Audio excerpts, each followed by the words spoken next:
14 मे 1657 स्वराज्याला जन्माला आला एक वादळ. 14 मे 1657 पुरंदर किल्ल्यावर एका बाळाचा जन्म झाला.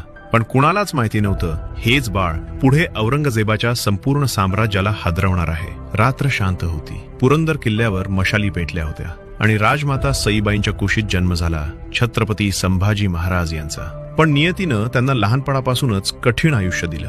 अजून 2 वर्षाचेही झाले नव्हते आणि आईचं छत्र हरपलं. आईच्या मायेविना वाढलेलं ते बालपण, पण डोळ्यात मात्र जिद्द होती. स्वराज्यासाठी पेटलेली आग होती. छत्रपती शिवाजी महाराज स्वतः त्यांना युद्धकला, राजकारण आणि शास्त्रांचं ज्ञान देत होते. संभाजी महाराज फक्त तलवारीनंच ताकदवान नव्हते, तर बुद्धीनंही प्रखर होते.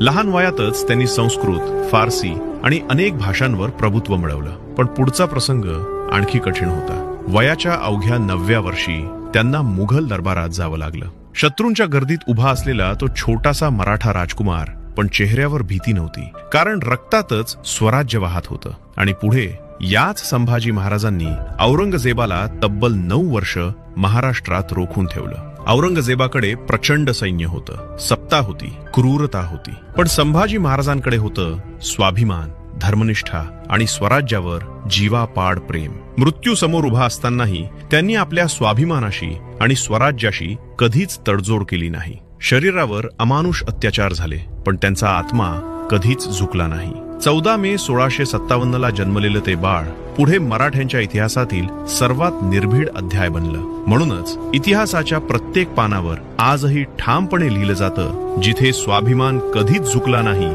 तिथे नाव होतं धर्मवीर छत्रपती संभाजी महाराजांचं.